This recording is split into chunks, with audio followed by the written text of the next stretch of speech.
I've spent many hours researching and experimenting with various prompts to find what gives the best results when using ChatGPT. My name is Alfie Lindberg and I'm an expert in AI for efficiency. And in this video, I will share with you how you can level up your ChatGPT prompting to get the best results. We will begin from the basics and progress our way up. By the end of this video, you will be nailing prompt engineering expert techniques.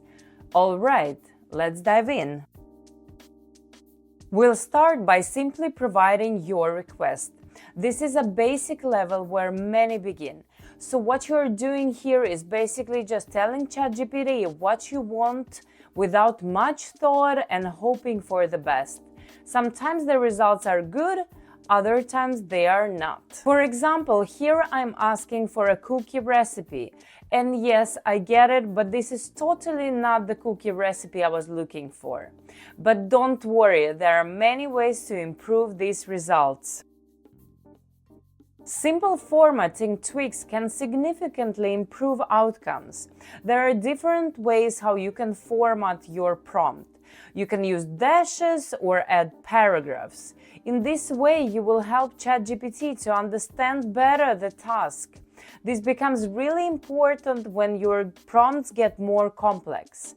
Other helpful formatting tips are to avoid negatives. So, for example, don't tell ChatGPT what you don't want it to create. Rather, describe the result clearly. And now let's look at the example. So let's say I need a business plan. So I write this prompt.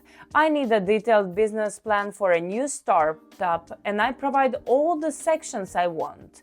And ChatGPT in seconds starts to craft a business plan following the structure that I provided. Clear and focused requests. This is where we start seeing really significant improvement in responses.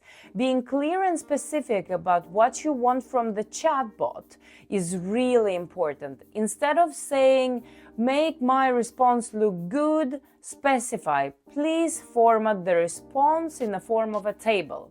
Or if you only need certain information, clearly state what you want ChatGPT to do.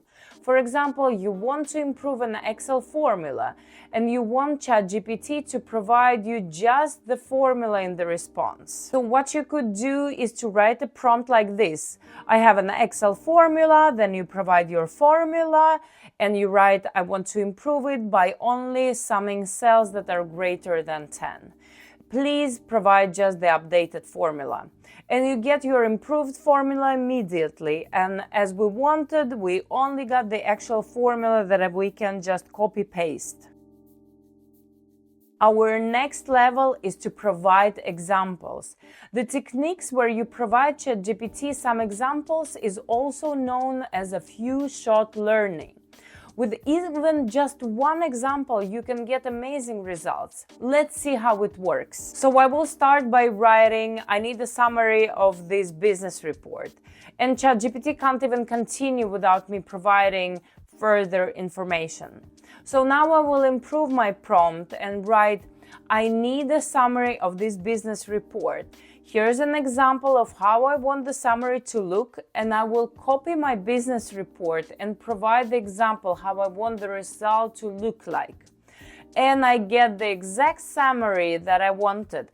With just this one example, I really got great results. So, by providing a clear example of my desired format, the response was tailored exactly to my needs.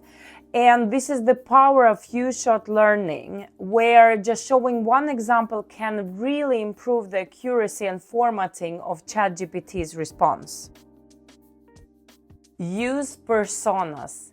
You don't need to use the most advanced techniques, but by only starting to add personas to your prompts, you can dramatically improve your results. Studies show that using personas can improve responses accuracy by up to 20%. So to use personas means to tell ChatGPT to act as someone. For example, you can say, "Act as a marketing expert," or act as an expert in AI when creating a response. So let's look at the example. Here I want an expert advice on social media strategy improvement. So my prompt would be, act as a marketing expert with 10 years of experience in social media marketing. How can we improve our social media marketing strategy for a tech startup? So by specifying a persona, in my case a marketing expert with 10 years of experience, the response became really detailed and tailored and insightful. So using personas can significantly improve the quality and relevance of the responses, making them more useful for your specific needs. The next level is called chain of thoughts. So if you have a really difficult problem that you need to tackle, one way is to use this really proven technique and to ask ChatGPT to explain its thought process. This technique is highly effective and there are several researches that support it. So what you can do is to write something like, let's think step by step, or ask it to consider all the angles of a problem. Let's look at this example now. Let's say you need help with customer retention. Instead of simply asking, how can we increase our customer retention rates? Use a prompt like this. We're facing a challenge with low customer retention rates at our e-commerce company. Let's think step by step about how we can address this problem. Please explain your thoughts process and consider all angles.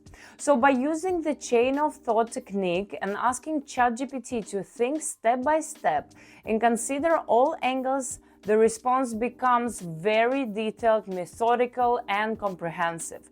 Breaking down complex problems into manageable steps like this can lead to more effective solutions. And the last one is Co-Star framework. And this is one of the most advanced prompt engineering techniques. There are many ways to structure a prompt and you may already have developed your own, but the Co-Star framework is a great way that provides structure and is very easy to follow. So each letter of the name stands for something, and this is how it works. C means context. So you have to provide relevant background information about the task you are giving to ChatGPT. O means objective. You provide clear instructions on what you want ChatGPT to do.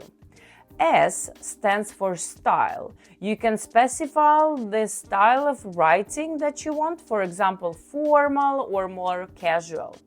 T stands for tone. So here you can tell ChatGPT what the tone should be. For example, friendly, motivating, engaging, and so on. A means audience. So you tell ChatGPT who the audience is.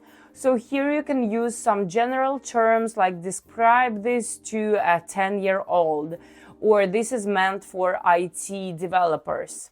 And R is for response. You can tell ChatGPT in which specific format you want the response to be, like an Excel formula or a table or just text. And now let's compare two prompts. One will be in general one, and the second will be using Co-Star framework. Let's start with a basic request. So I will just ask, can you help me to develop a marketing strategy for a new product launch? And I get a really generic response.